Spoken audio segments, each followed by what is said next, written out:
Dr. Kim Jisoo wiped sweat from her forehead as she carefully extracted another crystal sample from the cave wall. The mining world of Kepler 442b was hot and humid, but the unique formations here made every uncomfortable hour worth it. These crystals could change everything humans knew about energy storage. She had been working on this planet for 6 months now. The small colony of 47 people felt like home. Everyone knew everyone else. They shared meals, stories, and dreams of what these discoveries might mean for Earth. Jisoo placed the glowing blue crystal into her sample container. The mineral pulsed with its own inner light, casting dancing shadows on the cave walls. She had never seen anything like it in all her years as a scientist. "Another good find, Dr. Kim?" asked Min-soo, one of the miners who often helped with her research. He was young and always curious about her work. "The best yet," Jisoo replied, holding up the container. "This one is almost pure. The energy readings are incredible." Outside the cave, the 2 suns of Kepler 442b were setting. The sky turned deep purple as the larger sun disappeared behind the mountains. Soon the smaller sun would follow, and night would come to the mining colony. Jisoo packed her equipment carefully. Tomorrow she would run more tests on the crystals. Maybe she could finally figure out how they stored so much energy in such a small space. The applications could help solve Earth's power problems forever. As they walked back to the colony, Min-soo chatted about his family back on Earth. He had a wife and 2 young children. Like most of the miners, he planned to work here for 2 years and then return home with enough money to give his family a better life. The colony buildings came into view as they crested a small hill. Simple metal structures housed the 47 residents. There was a main hall for eating and meetings, living quarters, the mining operations center, and a small medical facility. Nothing fancy, but it worked. Director Park Sang-woo was waiting for them at the main hall. He looked worried, which was unusual for the normally calm colony leader. "Jisoo, there you are," he said. "We've been getting some strange readings on our long-range sensors. Could be nothing, but I wanted everyone back in the colony before dark." Jisoo frowned.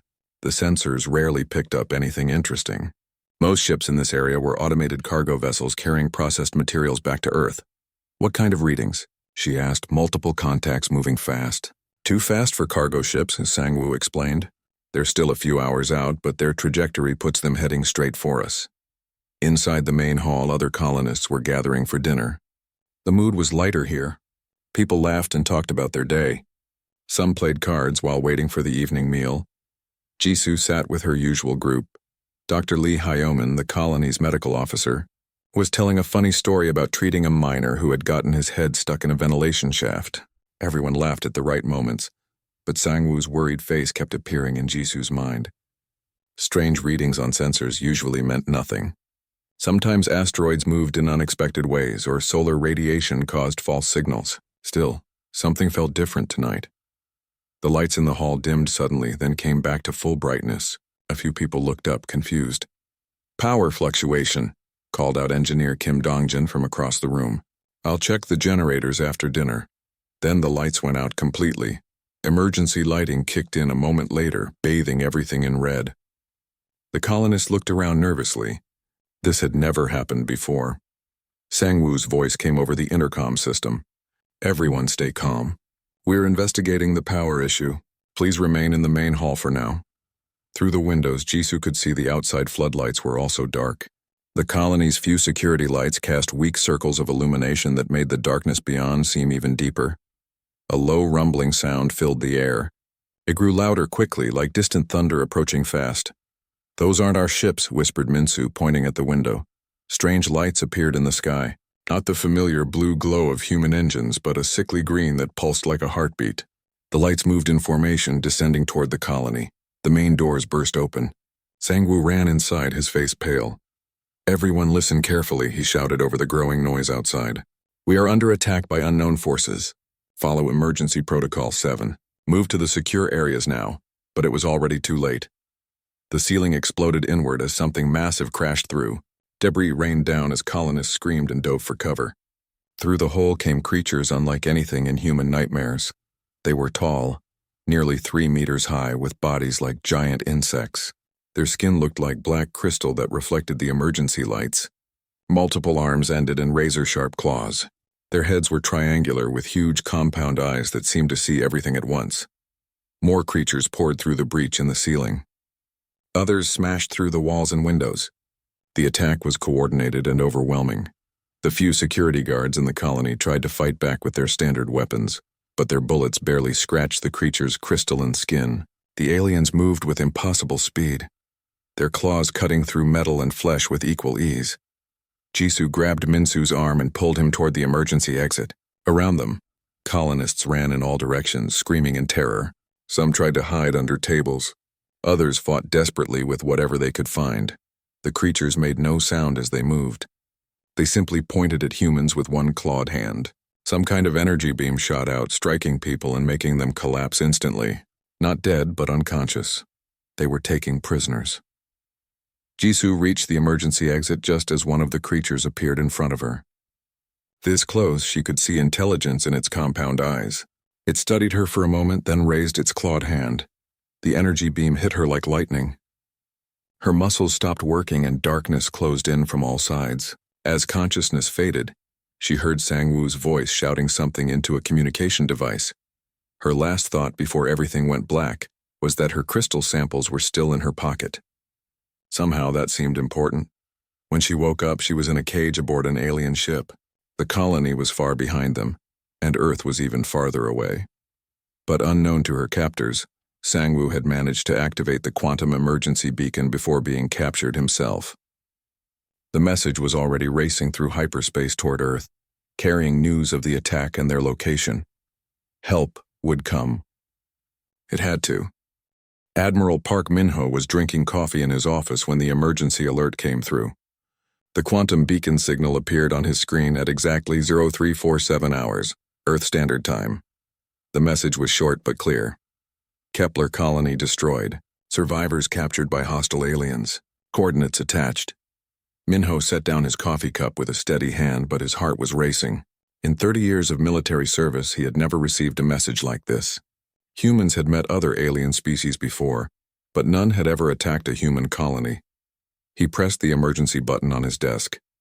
Red lights began flashing throughout Earth Defense Command headquarters in Geneva. Within minutes, his senior staff was assembled in the war room. "Show me what we have," Min-ho ordered. The main screen displayed the Kepler 442b colony location.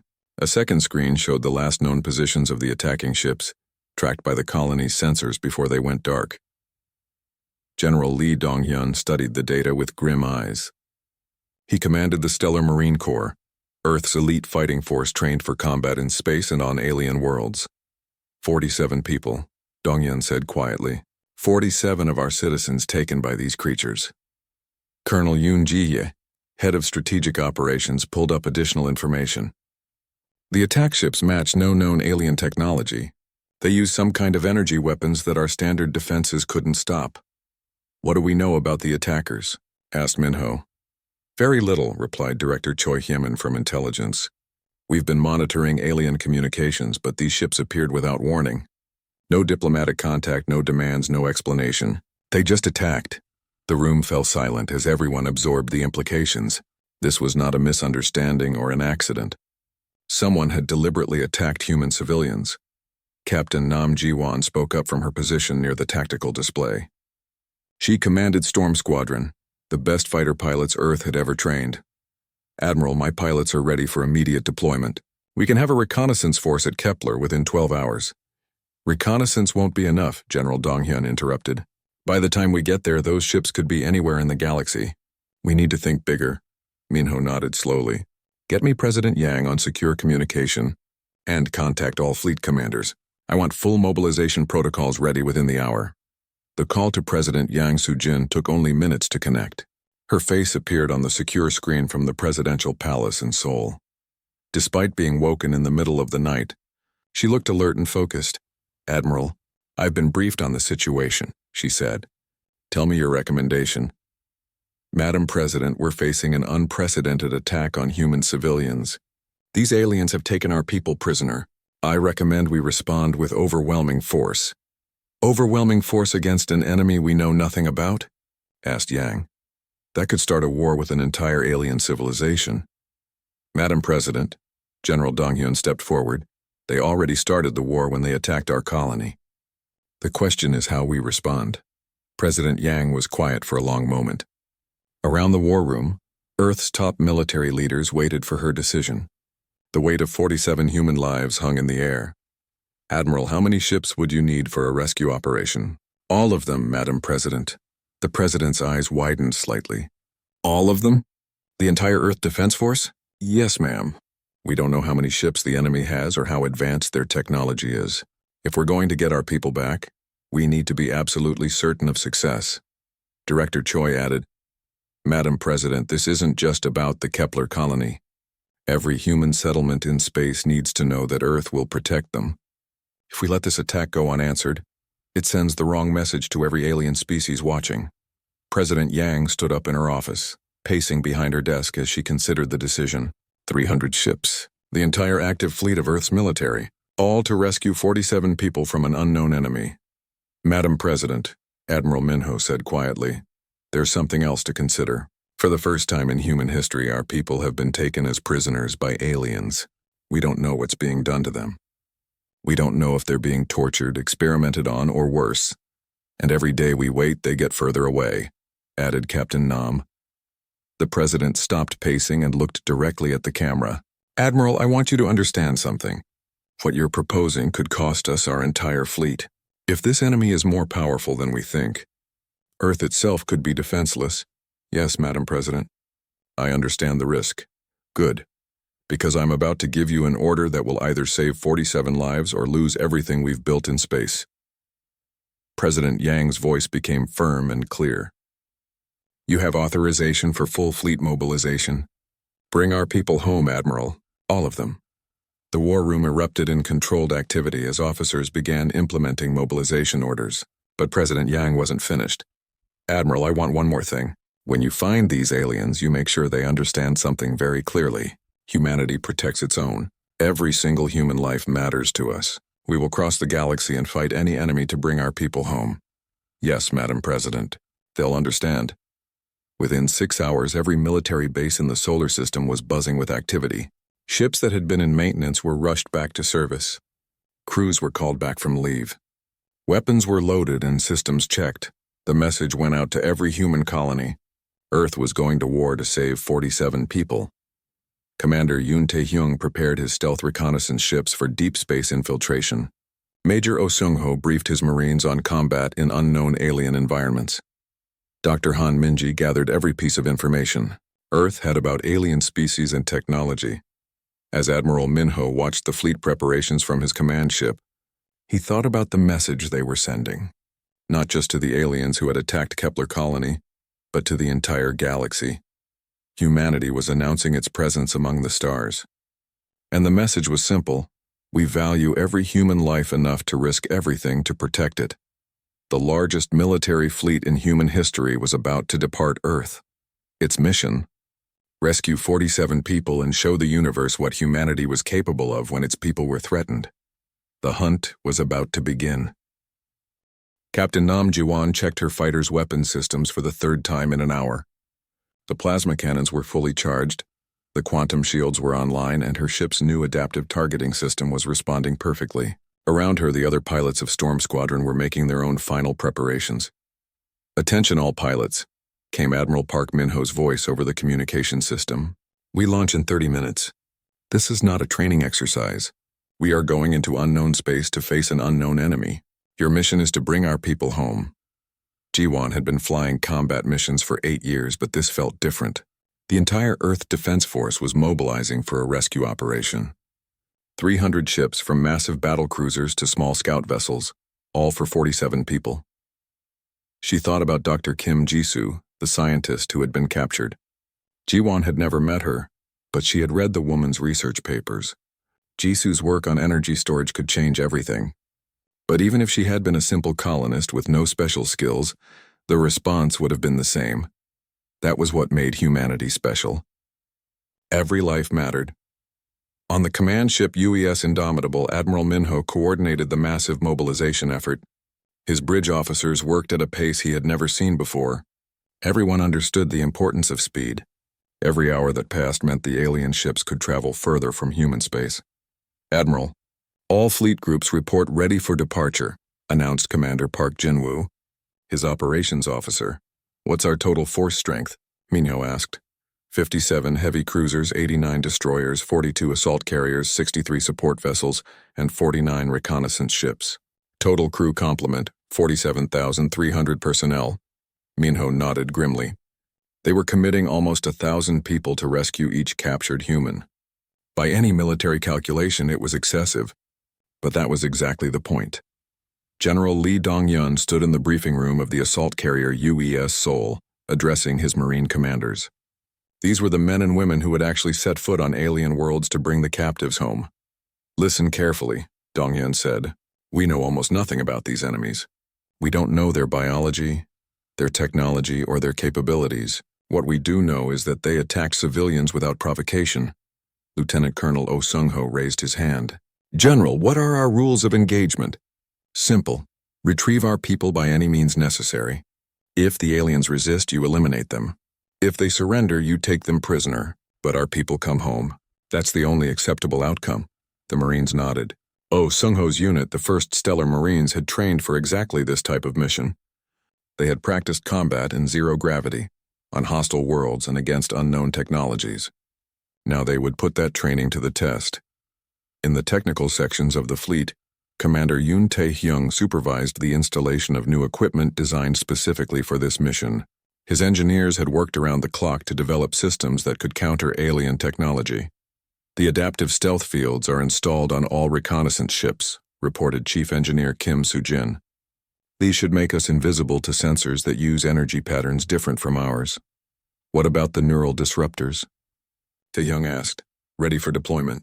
If these aliens have nervous systems similar to other species we've studied, these weapons should disable them without permanent harm. And if their nervous systems are completely different, Kim Soo-jin shrugged. Then we use the plasma cannons. Dr. Han Minji boarded her assigned ship, the science vessel UES Discovery.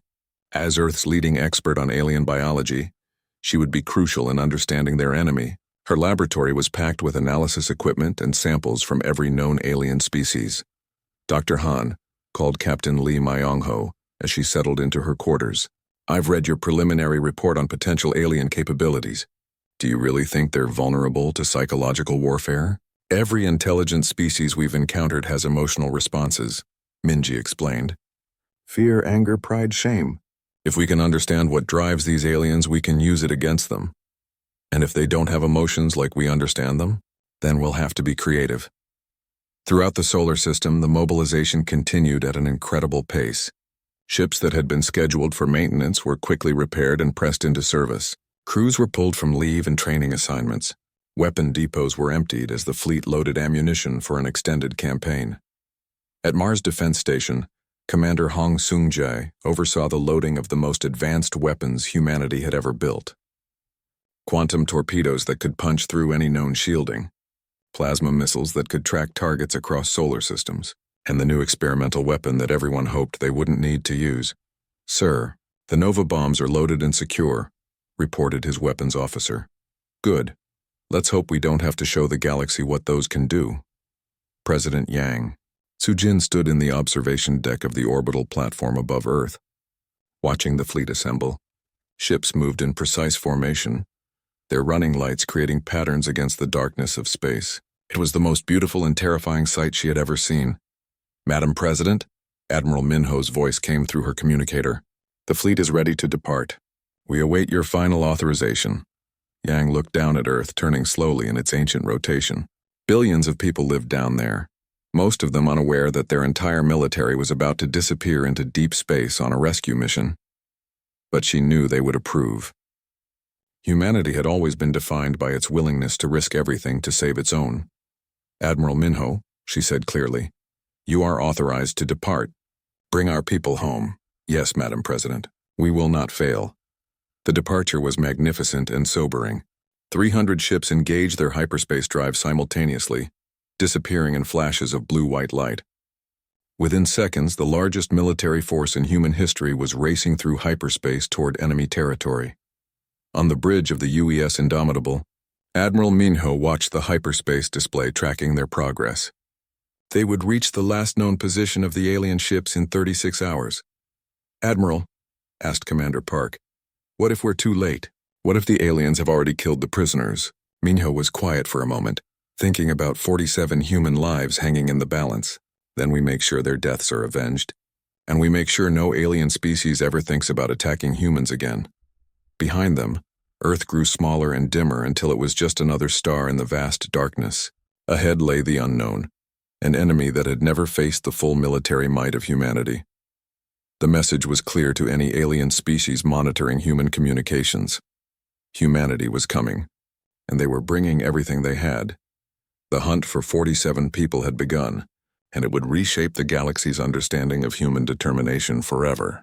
The human fleet dropped out of hyperspace at the edge of what their computers identified as Vorthak territory.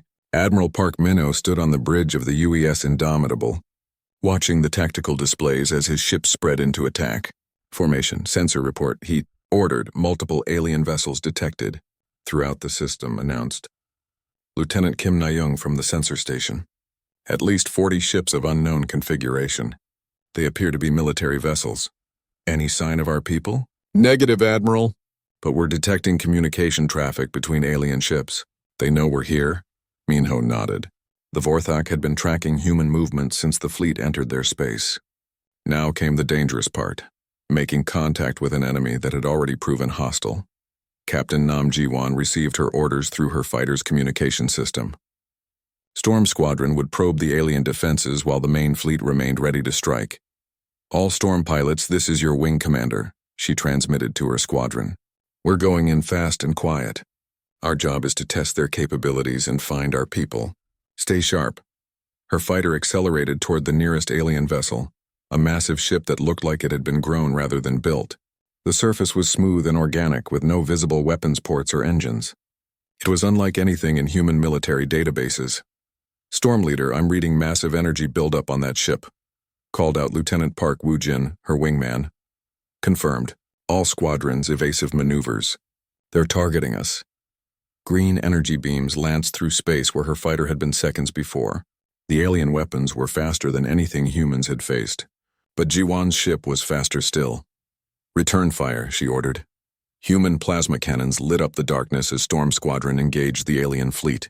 The quantum torpedoes struck alien hulls and exploded in brilliant flashes, but the damage seemed minimal.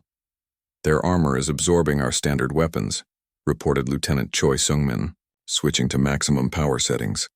The battle quickly spread throughout the system as more alien ships joined the fight. But something strange was happening. The aliens were retreating, pulling back toward the inner planets instead of pressing their attack. On the UES Seoul, General Lee Dong-yeon watched the tactical display with growing suspicion.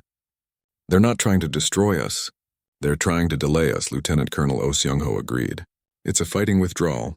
They're buying time for something. Or someone, Dong-yeon said grimly. They're moving our people.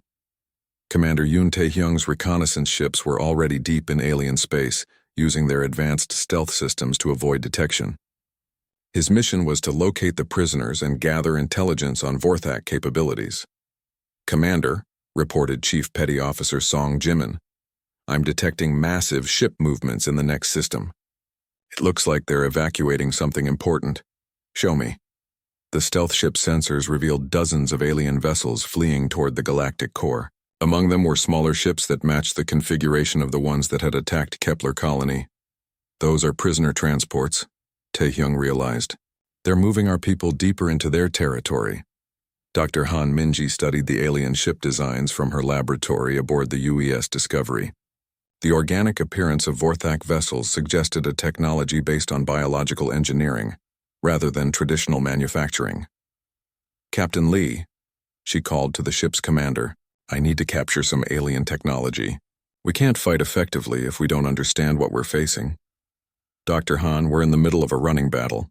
How do you propose we capture anything? Disable one of their smaller ships. Board it if necessary. I need to see how their systems work. Captain Lee Myung-ho sighed. Scientists always made dangerous requests at the worst possible times, but orders from Earth were clear. Support Dr. Han's research by any means necessary. The breakthrough came when Storm Squadron managed to disable an alien scout ship with a concentrated plasma barrage. The ship's organic hull was breached in several places, but the vessel was still intact. Lieutenant Colonel Oh Seung-ho led a boarding team aboard the alien ship. The interior was as strange as the exterior, with walls that pulsed like living tissue and control surfaces that responded to touch like skin. "This isn't technology," O reported over his communication unit. "This is biology. The ship is alive." Dr. Han arrived with the second wave of boarders, her scientific instruments recording everything. The alien ship's control systems were unlike anything in human experience. Instead of computer interfaces, there were neural connections that linked directly to the operator's nervous system. "Fascinating," she murmured, taking readings with her bioscanner. "The Vorthak don't build ships. They grow them, and they control them through direct mental connection. Can you figure out their weaknesses?" asked O. "Every biological system has vulnerabilities. Give me time." But time was something the fleet didn't have. Intelligence reports from the reconnaissance ships showed the alien forces retreating deeper into their territory, taking the human prisoners with them. Admiral Minho made the decision that would define the rest of the campaign. Instead of pursuing the main alien force, he divided his fleet. Half would continue hunting the retreating Vorthak, while the other half would strike at their support infrastructure. "If they want to play a game of cat and mouse," he told his senior officers, "we'll make sure they can't run much further." The systematic destruction of Vorthak outposts began immediately. Human forces struck communication stations, supply depots, and military installations throughout the alien empire. Each attack was precise and overwhelming, designed to cause maximum disruption with minimal casualties. Captain Nam Jiwan's fighters proved devastatingly effective against Vorthak vessels. The aliens had built their ships for battles against slower, more predictable opponents. Human fighters moved like angry insects, swarming alien formations and striking from unexpected angles. "These creatures have never faced anything like us," she reported during a brief lull in combat. "They don't know how to respond to our tactics." The psychological impact was immediate.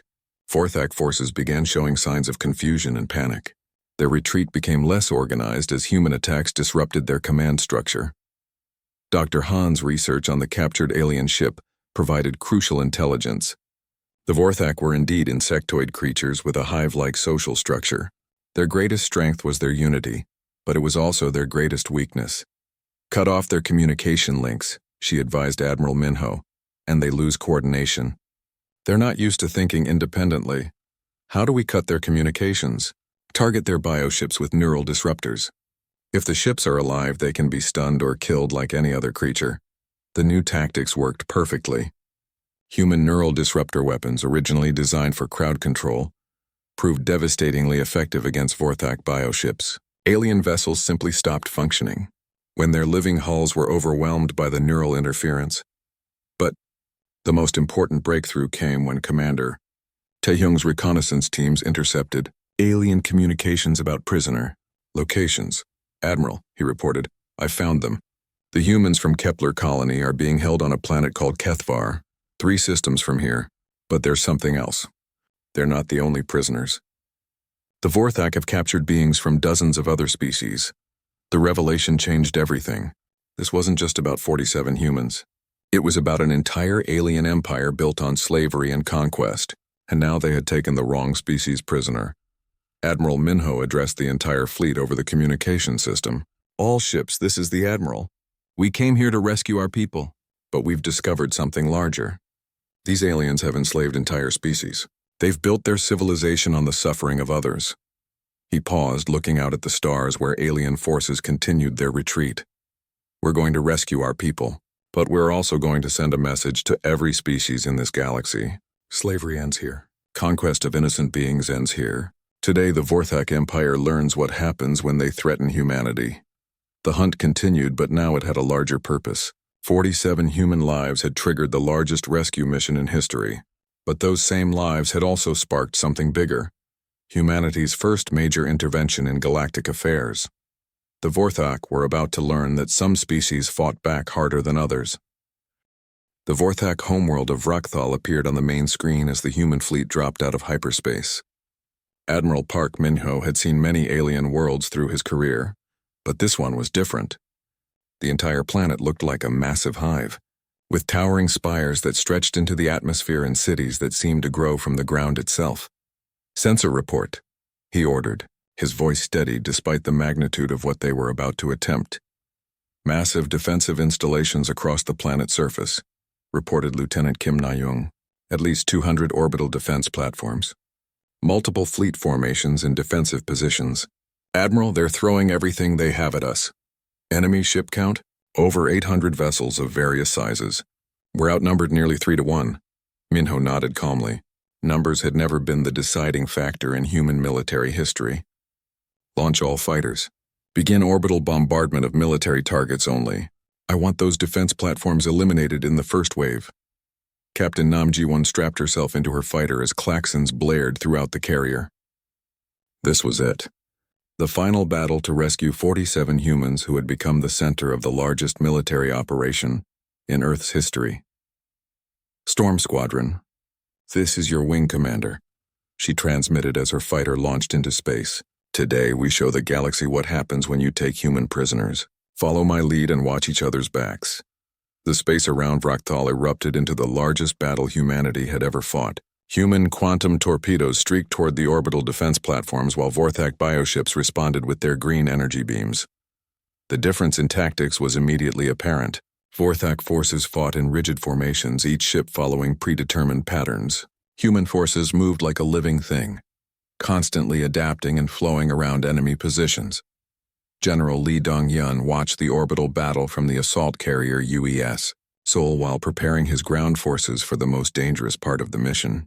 Getting to the planet's surface would require breaking through defenses that had never been penetrated. Sir, called Lieutenant Colonel Oh Seung-ho, intelligence confirms the prison complex is located in the main city. It's heavily fortified and surrounded by civilian populations. Collateral damage is to be minimized, Dong-hyun replied. But our people come home, whatever it takes. Dr. Han Minji had spent the journey to Vrakthal developing a psychological warfare strategy based on her research of captured Vorthak technology. Now it was time to put her theories to the test.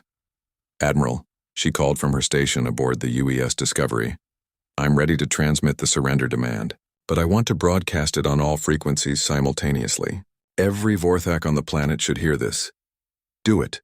Dr. Han's voice, electronically modified to match Vorthak communication patterns, echoed across the planet and throughout the battle zone. She spoke in perfect Vorthak language, using phrases and concepts that would strike at the heart of their social structure. People of the Vorthak Empire, her translated message began, you have made a grave error. You have taken prisoners belonging to the Human Alliance. We have come to reclaim what is ours. Surrender our people immediately and your deaths will be quick. Resist and we will demonstrate why humans are the apex predators of our galaxy. The response was immediate. Vorthak communications traffic increased dramatically as the alien forces tried to coordinate a response to something they had never experienced, an enemy that had tracked them to their homeworld. Captain Nam's fighter squadron had broken through the orbital defenses and was now engaging Vorthak atmospheric craft. The alien flyers were fast and maneuverable, but they had never faced opponents who could think 3 moves ahead. Storm Leader, called Lieutenant Park Woo-jin over the communication system, I count 60 enemy fighters moving to intercept the landing force. Storm Squadron, break and attack. Show them what human pilots can do. The aerial battle above Vrakthal's capital city was swift and brutal. Human fighters moved in coordinated patterns that the Vorthak couldn't predict or counter. Within minutes, the alien air defenses were neutralized. Commander Yoon Tae-hyung's stealth ships had already infiltrated the planet's atmosphere and were providing real-time intelligence on the prison complex. The building was a massive biostructure that extended both above and below ground. I've located our people, he reported to General Dong-hyun. They're being held in the lower levels, approximately 2 kilometers underground. But sir, there are thousands of other prisoners from dozens of different species. How many guards? Difficult to estimate. The prison appears to be integrated with the city's defensive systems. Taking it will require a full assault. Lieutenant Colonel Oh Seung-ho led the first wave of Marines toward the planet's surface. Their drop pods screamed through the atmosphere while Vorthak ground batteries tried desperately to shoot them down. All units, remember the mission. Oh transmitted to his forces. We go in hard, we get our people, and we get out. No heroics, no unnecessary risks, but we don't leave anyone behind. The Marine landing was unlike anything the Vorthak had prepared for.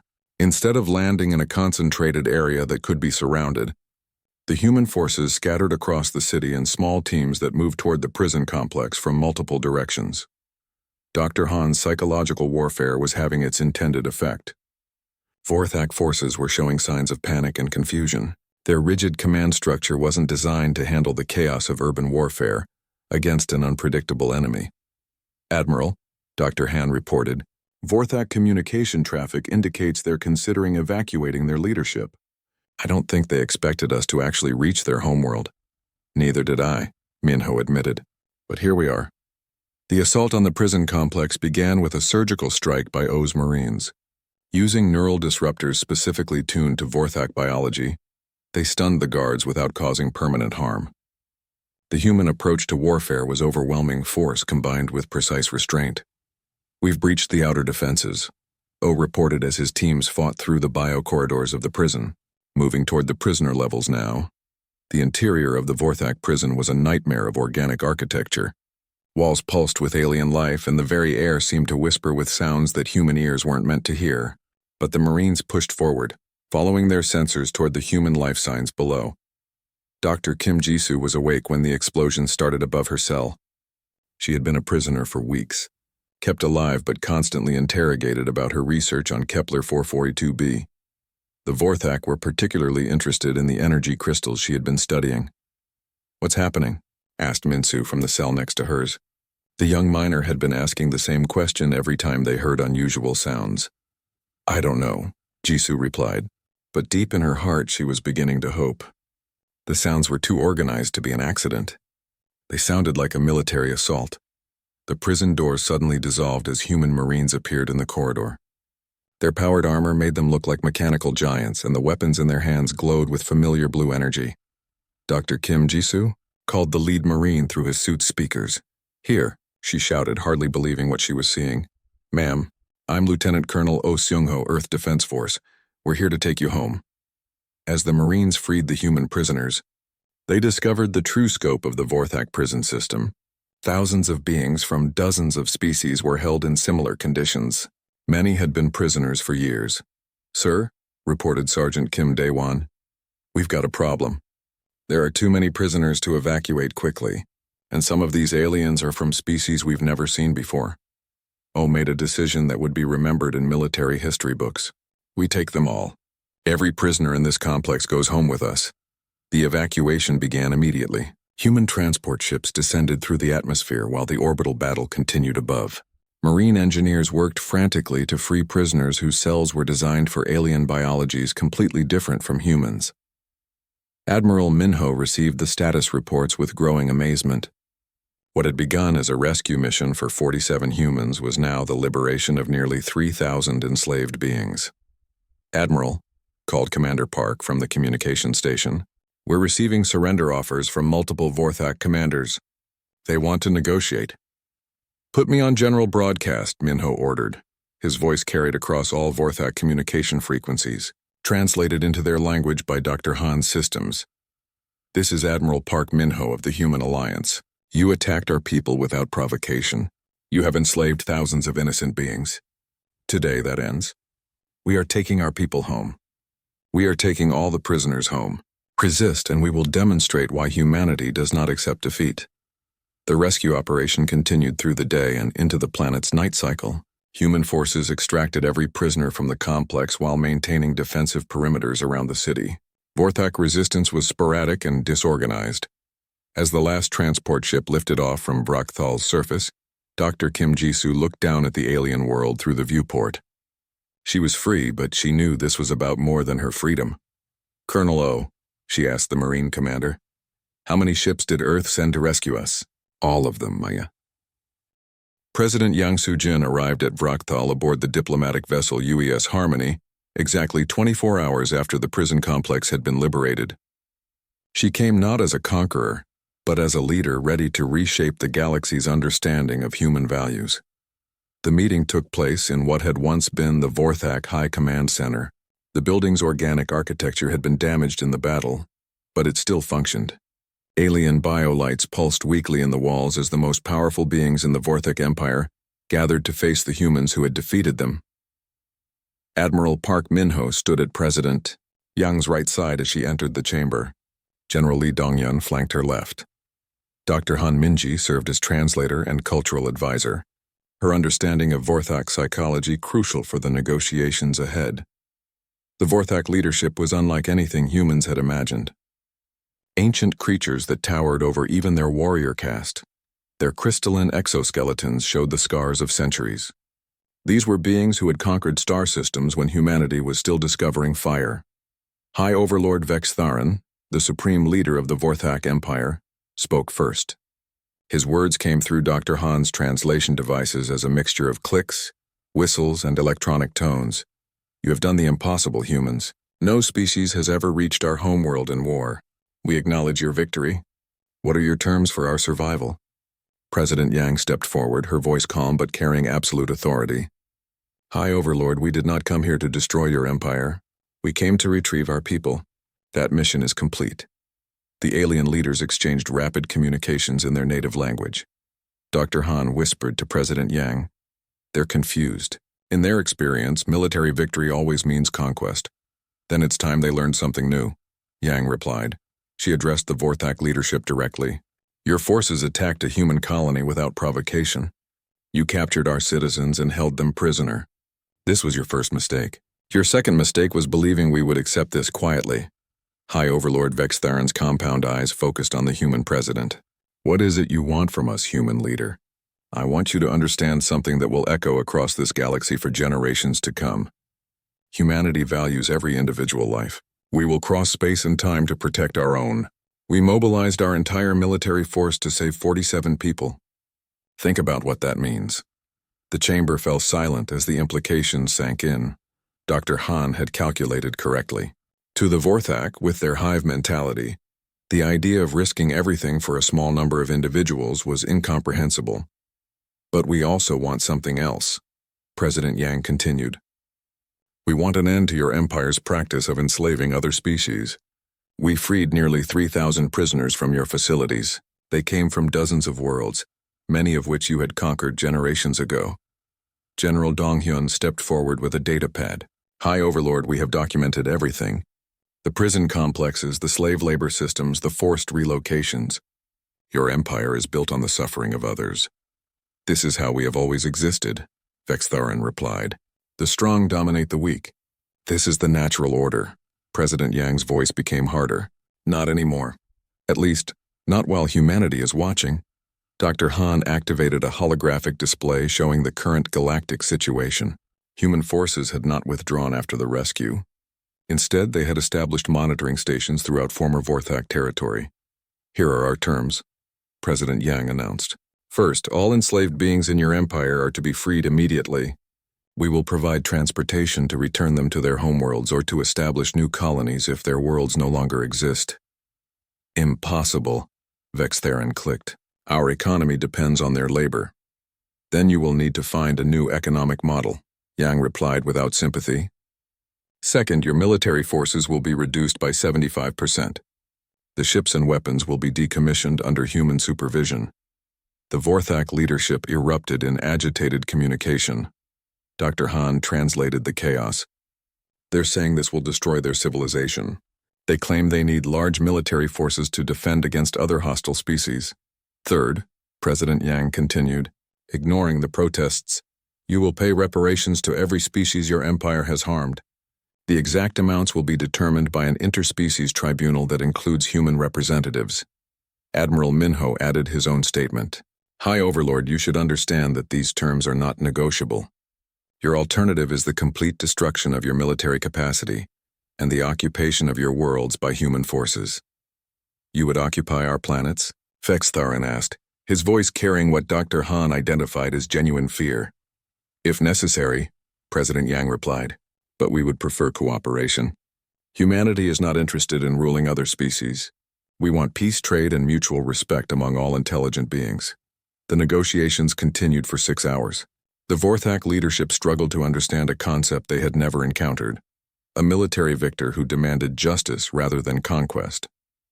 Finally, High Overlord Vex Tharan spoke the words that would reshape the galaxy. We accept your terms, human leader. But understand, this will take time.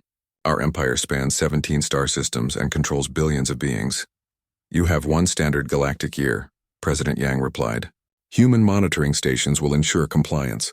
Any attempt to circumvent these agreements will result in immediate military action. As the formal treaty was signed using both human digital systems and Vorthak bioauthentication, news of the agreement spread through hyperspace communication networks across the galaxy. Captain Nam Jiwan received the news aboard her fighter, still patrolling Vorthak space. Storm Squadron, this is Wing Command. Treaty signed. Mission successful. We're going home. Lieutenant Colonel Oh Seung-ho was supervising the loading of freed prisoners onto human transport ships when the announcement came through. Beings from dozens of species, many seeing sunlight for the first time in years, cheered in languages no human had ever heard. Dr. Kim Jisoo stood on the observation deck of the transport ship carrying her home to Earth. Through the viewport, she could see human warships maintaining their protective formation around the convoy of freed prisoners. Dr. Kim, asked Min-soo, the young miner who had shared her captivity, do you think they'll remember this? The aliens, I mean. Will they remember what humans did here? Jisoo smiled, thinking about the crystalline sample still in her pocket, and the galaxy that had just learned humanity's true nature. They'll remember, Min-soo. Every species in known space is going to remember the day 47 humans were captured, and Earth sent its entire military to bring them home.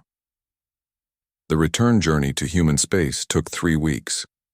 During that time, the story spread across the galaxy faster than the ships could travel. Every alien species with hyperspace communication capability received the same message. Humanity had arrived on the galactic stage, and they fought for principles that most species had never imagined. When the human fleet finally returned to Earth, they brought with them nearly 3,000 liberated beings and a treaty that established humanity as a major power in galactic politics. More importantly, they brought proof that human values could reshape the galaxy. President Yang's final address to the United Earth Council summarized the mission's true significance. We went into space to rescue 47 of our citizens. We succeeded in that mission, but we also accomplished something greater. We showed the galaxy that there are species who fight not for conquest or resources, but for the principle that every intelligent life has value. Dr. Kim Jisoo returned to her research, but now her work had a new dimension. The energy crystals from Kepler 442b would indeed revolutionize human technology. But the real discovery had been about humanity itself. The message echoed across the galaxy for years afterward. On 1,000 worlds in 100 languages, the story was told of the species that valued individual life so highly they would risk everything to protect their own.